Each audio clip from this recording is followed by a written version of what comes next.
longtemps que je n'ai pas fait ça. Lando Norris, Oscar Piastri, Max Verstappen. Qui sera vainqueur? On se retrouve pour en parler. Et c'est ça qu'on va débattre surtout. Ouais. Salut les amis, salut Cameron. Très content de vous retrouver pour une nouvelle vidéo. Ça faisait un moment qu'on était au chômage sur YouTube en termes de vidéos longues. Parce que c'est bien de faire des shorts, mais à un moment donné, faut s'y remettre. Faut s'y remettre et je pense que c'est l'occasion de le faire. Ouais. Surtout au vu de ce qu'on a vécu ces derniers Grands Prix et avec ce qui va arriver à Abu Dhabi ce week-end. Ouais. Honnêtement, je pense que quand le début de la saison est commencé, je ne pensais pas que 23 Grands Prix plus tard, il y aurait 3 pilotes qui pourraient gagner le championnat, quoi. Enfin, c'est surtout, on savait que McLaren, c'était très fort depuis le début. Et que, bon, on va se mentir, la Red Bull cette année, elle est catastrophique. Donc pour dire que Max est à seulement 12 points. Ouais, c'est ça. Bon, on va en parler plus tard, on va en parler plus après, mais c'est vrai que les circonstances sont totalement folles. Ouais, sacrée saison, surtout que les mois passés, on voyait les McLaren très solides. Et Max est revenu un peu d'entre les morts, là. Il a eu une grosse disette entre les deux Grands Prix d'Italie. Et ça revient très fort, et on a retardé la vidéo, quand est-ce qu'on l'a fait.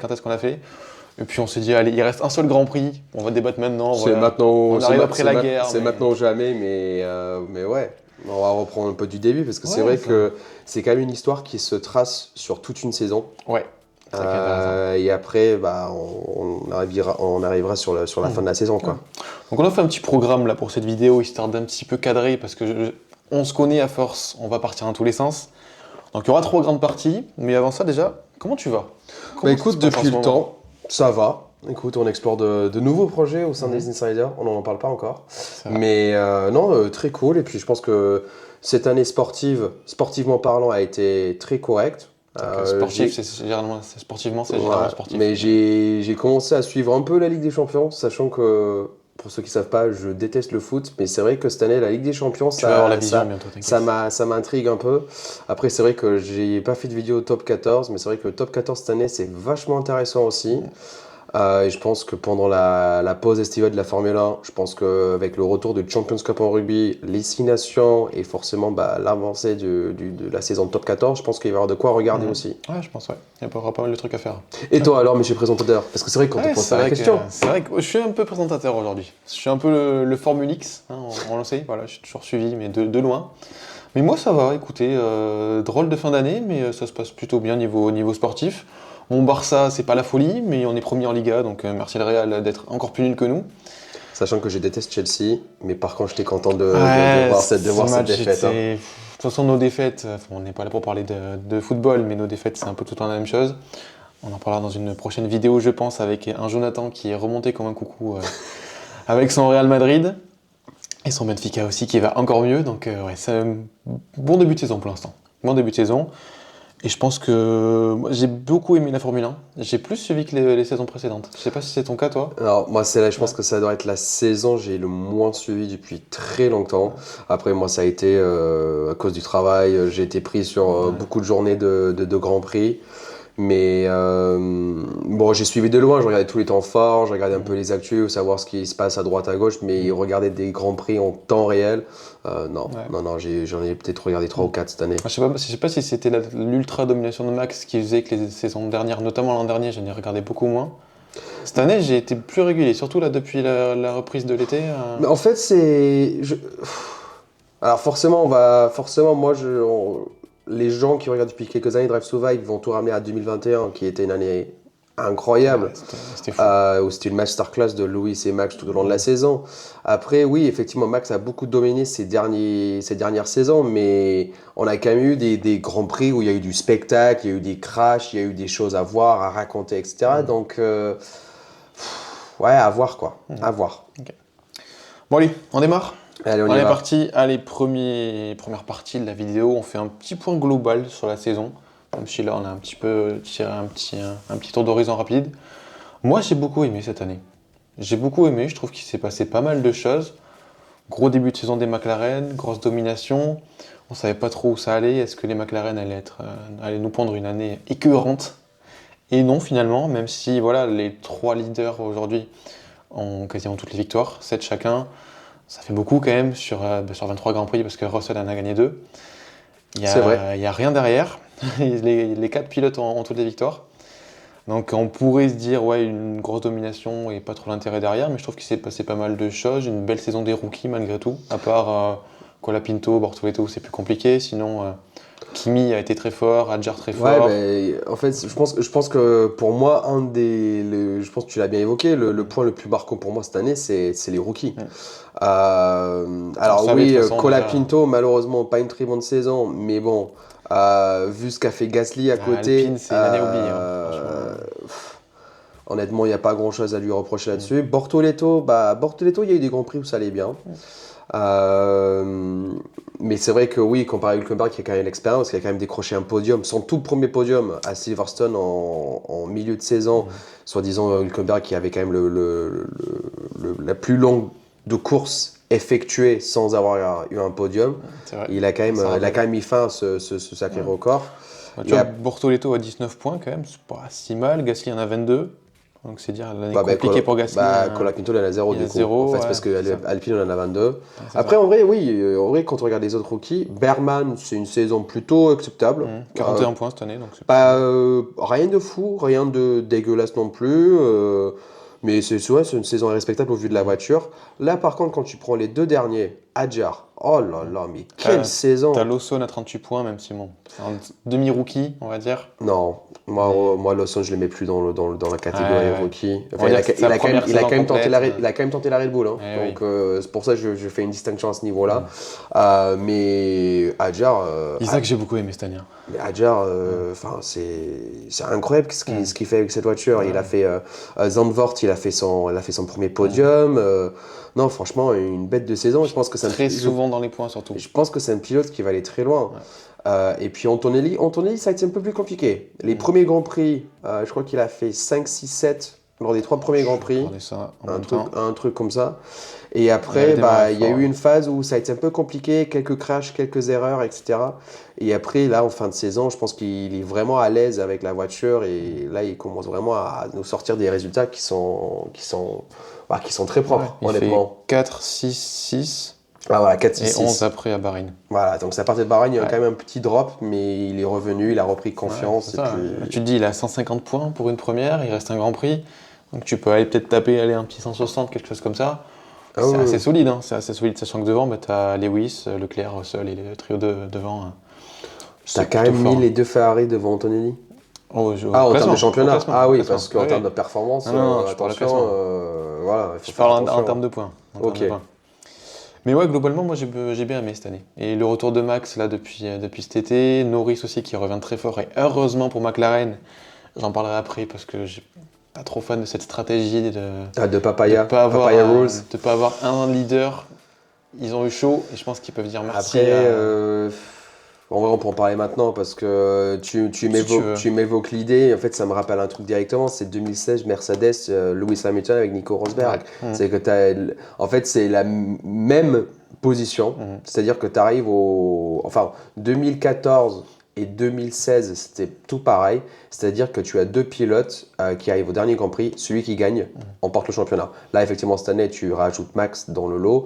Mais on a déjà connu ça et malheureusement, je pense que c'est le déroulé du Grand Prix qui fera que. Et en fait, je pense que Zak Brown ne fera pas de différence. Lui, il ne va pas s'imposer dans les stratégies. C'est chaque côté du garage va faire sa stratégie. Et celui qui s'en sort devant, c'est celui qui sort devant. Et on ne pourra pas avoir les choses autrement, je pense. C'est sûr, mais moi je trouve que c'est quand même dangereux parce que tu as quand même sécurisé ton titre au classement constructeur depuis Singapour début octobre. T'as quand même Max qui était sur une très très grosse dynamique, c'était plus compliqué pour Piastri. Là, il est bien revenu ce week-end au Qatar, mais t'as quand même passé des semaines compliquées. Après, Norris l'a eu aussi, à la fin de la saison européenne, quand il a fait son DNF à... Attends, c'est qui a fait le DNF à Bakou? C'est Piastri? Oui, c'est Piastri qui a fini dans le mur au premier tour. Donc oui, en fait Piastri, c'est depuis Bakou, c'est compliqué. Là, il revient, mais... Il revient à un Grand Prix de la fin, quoi. Donc, moi, je trouve que c'est très très risqué de la part de McLaren de ne pas avoir tenté quelque chose depuis 1 ou 2 mois, d'avoir décider du coup qui privilégier à ce moment-là.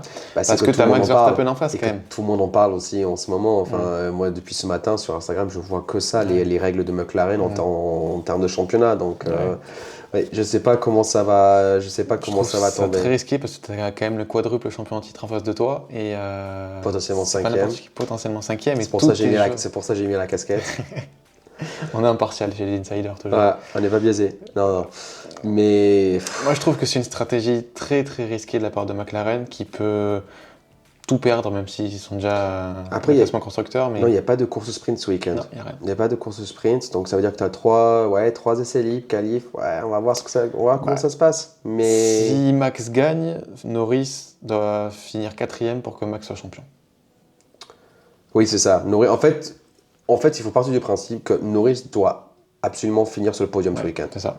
Tout ce que Norris doit faire, c'est podium. C'est ça, parce que même si Piastri gagne, je crois que Norris peut finir 6ème. Alors attends, Piastri gagne, il est à 25. J'ai pas fait tous les calculs. Moi, je suis non, mais je crois que c'est 6ème. Je crois que c'est 6ème. Ça serait si Piastri gagne, Norris doit finir 6ème au mieux, ou 5ème au mieux. C'est une histoire du genre. Ouais. Après, le problème, c'est qu'en fait, les 4 premières places, il y a quand même vachement d'écart de points. Oui, quand tu passes de 5 à 10, l'écart se réduit vachement. En fait, il n'y a pas grand-chose à jouer en soi. Il y a Antonelli qui peut passer devant Hamilton. Sinon, Leclerc, il a 230. Il a derrière Lewis et Kimi à 150, 152. Et Russell devant à 309. Russell est oui, le championnat à ce niveau-là, il se joue pas beaucoup. C'est ça. Mais moi, je pense que les personnes qui vont jouer, on va dire, le top 5 ce week-end, ça va être les 2 Mercedes, les 2 McLaren et Verstappen. Ouais. Je pense que c'est dans cet ordre-là que ça va se jouer. Je ne compterai pas les Ferrari là-dedans. Au vu des performances de la voiture en ce moment, elle est catastrophique. Dangereux au Qatar. En fait, c'est justement, Qatar, je pense que ça a été le point culminant de plein de choses qui ne vont pas depuis le début de la saison. La sortie de piste de Leclerc sur la course sprint, elle m'a fait très très peur. C'était course sprint ou non, c'était qualif? C'était sur les sprints, je crois. Il me semble que c'était sur la course sprint. Ok. Peut-être que je confonds, mais il me semble que c'était sur la sprint. Oui, et puis Hamilton, ça fait 2 Grands Prix où il n'arrive même pas à décrocher plus haut que la 18e place. C'est triste. Moi, je suis désolé, les interviews post-qualif qu'on a vu d'Hamilton samedi, je ne l'ai jamais vu. La dernière fois que je l'ai vu aussi dégoûté, c'était à Abu Dhabi 2021. Pour un championnat, pour un championnat, il y a un contexte. Là, je suis désolé, je n'ai jamais vu un pilote aussi démoralisé.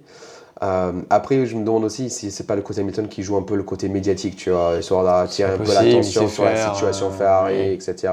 Parce que c'est quand même quelqu'un qui arrive à tirer du positif, quelqu'un qui se montre totalement dépressif devant les caméras là, à la fin du week-end. Aïe, ça fait très mal. Ça fait très mal. La première année Ferrari, c'était anticipable, le petit crash après un engouement médiatique énorme. Ça loupe pas, hein. Malheureusement, ça loupe pas. C'est dommage pour lui, mais ça loupe clairement pas. Et après, il y a peut-être une carte à jouer sur le classement constructeur pour ce week-end. Avec du coup, McLaren 800 points. Je pense qu'ils sont plutôt bien. Hein. Je pense que voilà. De toute façon, ils sont champions déjà, donc je sais pas pourquoi je dis ça, mais c'est pas grave. Mercedes est à 459. Ils sont devant les Red Bull. Ils sont devant Red Bull. C'est quoi l'écart 426. Donc il y a 33 points. 33 points, ouais, ça se fera, je pense que Mercedes... il faut que Mercedes ne finisse pas la course et que Max gagne et Yuki finit dans le top 5. Donc, si Yuki ne se crache pas au premier virage sur Norris, donc voilà. Ça c'est un autre débat.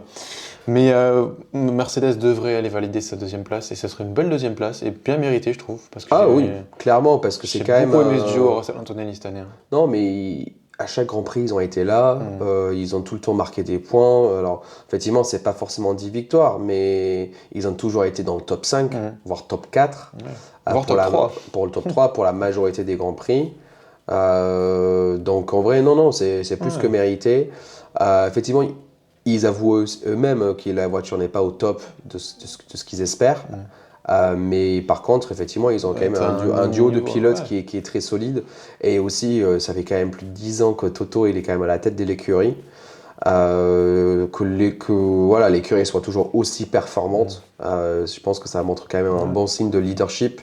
Et que je pense que le choix de pilote et le choix de stratégie, etc., qui est mené par Mercedes, effectivement, est à la hauteur des attentes. Et honnêtement, on ne peut pas leur demander plus. Puis un niveau de performance moyen quand même sur la saison, il est quand même très solide. À l'image de Russell, j'aime beaucoup Russell. J'aime beaucoup, il est toujours là, toujours présent. C'est rare qu'il y ait des grosses contre-perfs. Je suis pas fan de ce qu'il dit dans les médias. post-course. Ça oui, je parle que sportif. Je le trouve assez arrogant. Mais oui, par contre, en termes de pilote, en termes de vitesse, en course, etc., oui, clairement, il n'y a rien à dire. Mais je pense qu'Antonelli, moi j'ai hâte de voir ce qu'Antonelli va devenir l'année prochaine. Ouais. Je pense que c'est quand même quelqu'un qui commence à être de plus en plus à l'aise en voiture. Et je pense que c'est vraiment l'année prochaine qu'on va voir le fruit de tout ce travail qui aura été On le savait de toute façon. Hein, Et est-ce que tu as des infos un peu sur la connexion Russell-Antonelli ? Comment ça se passe entre les deux ? Est-ce que... Alors là, je t'avoue, ça m'intéresserait. C'est drôle parce que, en vrai, tu as évoqué un point qui est assez intéressant parce que quand Bottas est parti, que du coup Russell était à côté d'Hamilton, forcément Hamilton était le grand mentor, on va dire, de Russell. Et effectivement, Russell, de passer pilote numéro 1 d'une écurie, il est quand même assez jeune dans sa carrière pour le faire. Donc effectivement, il a quand même avait des grandes chaussures à remplir. Je sais pas si l'expression est valable ou pas, hein, mais c'est ce qu'on dit en anglais. Donc le costume était un peu grand peut-être. Voilà. Ouais, ben voilà, c'est bon. Il y a toujours des équivalents, c'est juste une question de mots. C'est vestimentaire, c'est ok. Et je pense que Russell il mène bien son côté d'apprentissage, de maître apprenti. À voir comment ça va se jouer la saison prochaine, parce qu'effectivement il partage beaucoup de connaissances avec Antonelli. Forcément l'année prochaine, je pense que Mercedes va avoir plus d'attente d'Antonelli justement de ne plus être dans ce côté apprentissage, mais de plus être dans ce côté de proposer des solutions, apporter des choses à la voiture. C'est la saison de confirmation en quelque sorte. Entre guillemets, c'est ça. C'est peut-être un peu tôt encore parce qu'il aura 19-20 ans. Donc il faut quand même lui laisser du temps, et même si tu fais une très grosse première saison... mais c'est quand même rare qu'on voit un pilote rookie dans une voiture qui est aussi performante. Oui, c'est ça. Parce que Max, il a commencé chez Toro Rosso avant d'arriver chez Red Bull. La dernière fois... Alors, les gens sur YouTube, ils vont me citer, c'est sûr et certain. Je pense que depuis Lewis, chez McLaren en 2007, je ne vois pas de grand profil de pilote qui ont directement commencé dans une voiture du top 3. Je l'aurais pas. Donc, Le seul truc qui me vient à l'esprit, c'est 2014, c'est Kevin Magnussen qui a commencé chez McLaren, mais il me semble qu'il était chez quelqu'un d'autre avant. Et encore, c'est pas devenu un grand profil, mais quand même. Prendre un rookie quand même sur une voiture top 3 de base, il n'y en a pas tous les 4 matins. Antonelli, on le savait déjà, mais très grosse saison, je trouve. Franchement... Je vais pas être encore trop exigeant avec lui sur les 2-3 prochaines saisons. Enfin, sur les 1 à 2. La saison prochaine, je vais pas atteindre 300, 400 points. Non, la saison prochaine, tu peux commencer à avoir des attentes, je pense. Moi, je vais attendre un petit peu, je pense. Enfin, ça dépend. Je pense que après aussi, il y a le changement de régulation l'année prochaine. Tout le sport va être basculé à nouveau. Je sais pas, mais c'est comme, tu vois, on a parlé de la remontada de Max et de Red Bull en fin de saison, mais en fait, c'est que alors que beaucoup d'écuries se sont concentrées sur la fabrication de la voiture l'année prochaine, Red Bull a continué à développer celle-ci. Comme s'il y avait quelque chose à sauver, je sais pas, est-ce qu'ils veulent être la voiture le plus dominante pour dire qu'ils ont gagné tous les championnats depuis 2022 ? Je trouverais ça un peu... L'ego mal placé, quoi. Après, est-ce que peut-être c'est la mentalité qu'ils ont pris avec Christian Horner parce qu'ils savaient qu'en milieu de saison, il allait se faire têche, je sais pas. Mais je pense que Red Bull, en début de saison, va être un peu la ramasse. Surtout qu'en fait, forcément, la motorisation, elle est avec Ford. Ouais. C'est vrai qu'il y aura une grosse vidéo prépa saison à faire. Ah oui, je pense que même un gros bilan aussi de la saison. Il faut qu'on revoie les pronos. Les pronos. Honnêtement, je veux pas les voir. Le tribunal des pronos, il va être assez terrible. Il faudra qu'on les fasse pour le foot aussi, parce qu'on avait fait une première vidéo où on a eu un énorme problème technique. Donc je pense qu'on les fera à la mi-saison et on va bien se marrer, je pense, sur les pronos F1. Je pense que les pronos F1, mais... il me semble que j'ai quelques noms qui me reviennent à l'esprit. J'ai peur. Désolé Charles. Vraiment, je suis désolé. Bref. Je crois que j'ai mis Norris champion. Il me semble aussi. Il me semble qu'on a tous les deux mis Norris champion. Et par contre, le flop de l'année, j'ai mis Hamilton, ça c'est sûr. Ouais. Et je suis pas... Je regarderai cette vidéo en temps voulu. Je suis pas si mal que ça pour l'instant. Il reste un Grand Prix. Abu Dhabi. Dernier vainqueur, Lando Norris. Ah bon ? Et dernier champion, ouais, j'ai vérifié avant. Ok. Et dernier vainqueur du coup sortant, Max Verstappen, champion du monde en titre du moins.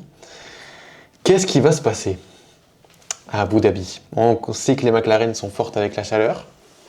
Alors, elles sont forte avec... Alors, voilà, c'est... En fait, ce qu'il faut savoir pour ceux qui ne connaissent pas le Grand Prix d'Abu Dhabi, c'est que théoriquement, sur le papier, le Grand Prix commence de jour et finit la nuit. Alors, de jour, c'est le coucher de soleil, mais il y a quand même un basculement de jour vers nuit. Donc, ça veut dire que tu as quand même une piste qui risque de perdre 5 degrés sur les 55 tours, je vérifie ça en direct. Donc, ce qui veut dire que forcément, quand ils préparent la voiture, il y a deux choses à prendre en compte. C'est-à-dire qu'il faut soit on privilégie le début de course pour une voiture qui aime bien la chaleur, qui arrive à faire travailler ses pneus assez rapidement, soit en fait on travaille sur quelque chose qui va plus forcer les pneus à travailler justement pour garder de la chaleur, pour maintenir la chaleur. Donc c'est pour ça en fait, on verra qu'il, généralement parlant, il y aura des voitures qui seront plus performantes en début de Grand Prix et d'autres qui sont plus performants en fin de Grand Prix. Après aussi, ça dépend de la stratégie, de comment ils utilisent les pneus, quels pneus, la batterie, l'essence. Enfin, il y a beaucoup de paramètres. Et beaucoup de paramètres, mais sur le papier, on va être sur ça. Et surtout qu'on a quand même un circuit divisé en 3 secteurs. Premier secteur, assez rapide avec des virages très rapides. Deuxième secteur, que des lignes droites. Et troisième secteur, assez lent avec des virages très serrés. Donc aussi, il y a des choix à faire au niveau de l'installation de la voiture à ce niveau-là. Est-ce qu'on privilégie la vitesse de pointe ou est-ce qu'on privilégie la vitesse en virage? McLaren, sur le papier, il privilégie la vitesse en virage. Ce qui veut dire qu'en ligne droite, par exemple, premier tour, ils ne sont pas à l'abri d'un Max Verstappen qui privilégie la vitesse de pointe. Et d'un Yuki Tsunoda, en qui j'ai toute confiance pour animer ce week-end et qui fasse les caïfs de sa vie et qui nous régale. Est-ce que je peux dire la référence que j'ai sortie hier? Non, surtout pas. Ok, très bien. Grand Prix d'Abu Dhabi, on aura 58 tours de 5 km 281 précisément, ce qui nous fait 306 km à parcourir. Vainqueur sortant Lando Norris, pole position sortante Lando Norris et le record du tour, on en parlait, Kevin Magnussen en 2024. Alors je sais pas si c'est le record historique. Bah oui. Mais alors enfin non. Record du tour en course. Oui, mais le layout a changé en 2021. Il y a 2 virages qui ont changé. Donc c'est le record de ce nouveau layout parce que à la fin du premier secteur, tu avais un chicane avant, alors que maintenant ils vont tout droit. Et le fameux virage où Max a dépassé Lewis en 2021, pareil, il y avait un chicane, il y a un virage à droite. Là, alors maintenant, c'est une longue courbe. Donc ça va être depuis 2021 ce recours en course. Je sais pas, honnêtement, ce Grand Prix-là, rien que pour le plot, j'ai envie de dire Max Verstappen. Ah, moi aussi, hein. Et j'ai envie de le dire parce que je sens que McLaren se chie dessus un peu là. Ouais. Je suis d'accord. Et je sens que même si Norris, théoriquement, maintenant, il est quand même assez mature, il ne craque pas sous la pression, je sens que la pression, je sens qu'il ne va pas réussir à garder la tête froide pendant le Grand Prix. Donc, et Piastri, moi, non. Piastri, c'est compliqué. Bonjour à tes voisins qui font les travaux, j'espère que ça ne vous dérange pas. Mais oui, Piastri, je trouve que depuis 2-3 mois, il faut confirmer, c'est plus complexe. Et j'ai envie de croire à Max. Hein.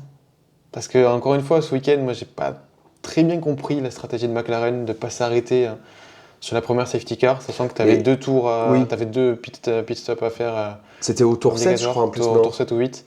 Mais c'est justement, je lisais. J'ai pas bien compris. Non, mais j'ai lisé des analyses et tous les stratèges, notamment il y avait Hannah Schmidt, je crois, c'est la stratège de Red Bull qui est juste une génie. Elle avait dit que entre eux et Racing Bull, dans leur prévision, c'était écrit que s'il y avait un safety car tour 7, ils s'arrêtaient. Peu importe l'ordre, peu importe l'écart, ils s'arrêtaient. Parce qu'il faut savoir qu'au Qatar, forcément, il y avait un risque de crevaison sur les pneus. Donc, en fait, il y avait 2 arrêts obligatoires. Tour 7, au moins, ça t'obligeait à faire un arrêt. Donc, déjà, ça te donnait un peu plus de flexibilité sur le reste de la course. Mais oui, je pense que McLaren, ce week-end, sont capables de nous faire une Ferrari. Ouais. Et j'emploie le terme spécifique. Hein. Ouais, surtout vu l'accident de Ferrari, malheureusement. C'est pas très sympa pour McLaren. Mais ouais, moi j'ai envie d'y croire. Je sais pas si on peut dire belle histoire, mais au scénario Netflix pour le 75e anniversaire, de voir un Verstappen aller chercher son 5e titre dans un drama pas possible. Et voir McLaren pleurer à la fin, moi ça me ferait plaisir. Mais oui, alors non. Étant anglais, j'ai grandi avec McLaren. J'ai grandi avec l'époque Hamilton-McLaren 2007-2008, l'époque Jenson Button-Lewis Hamilton de 2010 à 2012, oui. Donc non, j'ai quand même envie de revoir un McLaren gagner le championnat des pilotes, surtout que le dernier c'est Hamilton 2008, donc ça fera un Anglais qui aura gagné à nouveau le championnat avec McLaren. Moi, juste pour le scénario, je trouve que ça ferait trop d'un coup. Ça ferait trop d'un coup. Là, il faut qu'il se passe quelque chose. C'est trop beau de voir Honnêtement, je pense que cette année, si Norris ne le gagne pas cette année, je pense qu'il ne le gagnera jamais. Je suis assez d'accord avec ça. Je pense qu'il ne le gagnera jamais s'il ne le gagne pas cette année. Parce que l'an prochain, ça va être costaud. Et le problème, c'est que Piastri, on l'a vu, ça fait 2-3 saisons maintenant qu'il est là. Et qu'en fait, on voit que Piastri, il réduit l'écart avec Norris d'année en année. Donc je pense que l'année prochaine. Moi, je dis que l'année prochaine, c'est Piastri qui passe devant Norris. Même si Norris m'a surpris là sur la fin de saison. Je le voyais vraiment se casser la gueule et ne plus jamais revenir. Donc moi, il m'a surpris très très positivement. Maintenant, oui, tu auras, je pense, ne serait-ce qu'un Charles Leclerc qui, à un moment donné, en aura peut-être marre et voudra aller chercher son titre un jour, même s'il y a du boulot. À un moment donné, je pense que ça commence à le titiller depuis quelques temps. Est-ce que je peux sortir mon opinion pas populaire? Ah, toi, je sais que tu vas dire qu'il sera jamais champion du monde. Leclerc sera jamais champion du monde. Moi, Leclerc le sera jamais. Moi, j'y croirais toujours parce que c'est un super pilote et j'aime beaucoup Leclerc, donc je suis pas forcément très objectif. Moi, honnêtement, je pense que Leclerc. Moi, je pense que Ferrari a réussi à le briser. C'est possible. Je pense qu'on a réussi à le briser. Mais moi, j'y crois toujours. En fait, après, on va pas se mentir, Ferrari a réussi à briser tous les pilotes. Hamilton, ils l'ont brisé. Vettel, ils l'ont brisé. Raikkonen... Non, Raikkonen, ils sont fichés à la fin de sa carrière. C'est quand même avec lui qu'ils ont gagné le championnat en 2007. Mais... Ouais. Après, on en parlait. C'était avec toi qu'on en parlait, le fait que Ferrari privilégie trop des recrutements italiens en ingénieurs. Oui, je crois que c'est avec toi qu'on en a parlé l'autre soir. Pour ceux qui ne savent pas, c'est quand même la belle époque des Ferrari. C'est Jean Todt, français à la tête. Bon, Fred Vasseur, ok. Il y avait quand même Ross Brawn, directeur technique en anglais. Et il y avait un Allemand de l'autre côté. Là, aujourd'hui, on va dire qu'on se retrouve dans une manière de travail extrêmement italien. Et je pense que justement, ça leur porte à défaut. Oui, c'est possible. Voilà, c'est pas pour être décalé, c'est pas pour être méchant non plus, mais juste en regardant les faits. C'est la grande idée qui dégage quand on compare à la belle époque des Ferrari. Quoi. Mais ça, je te propose d'en parler dans la vidéo bilan qu'on fera à la fin de saison. Peut-être bilan preview de l'an prochain, on verra ça. Et pronos final pour Abu Dhabi. Comme ça permet de conclure la vidéo. On fait un top 3 chacun. Vas-y, top 3. Max 1. Vas-y, fais ton top 3. Top 3, d'accord. Max 1, Russell 2, Piastri 3. Norris 4. Moi je mets. Kimi 4, Norris 5. Oh waouh! Et là. Waouh! Et ça, il va falloir que tu fasses un visuel pour dimanche. Moi je mets Max 1, Norris 2, Russell 3, Piastri 4 et Kimi 5. Ok. Et les Ferrari quelque part dans le. Leclerc 6, Adjar 7. Non, un petit Adjar 5e, tiens. Pourquoi pas? Juste pour le plus. Je pense qu'il va se passer des choses. Juste pour le plot. Mais après, il y a tellement d'écuries qui ne peuvent pas forcément gagner des points en plus dans le championnat. Je pense qu'il y a beaucoup de pilotes qui vont, ils y vont en mode. Et Yuki DNF, premier tour. Avant qu'on coupe,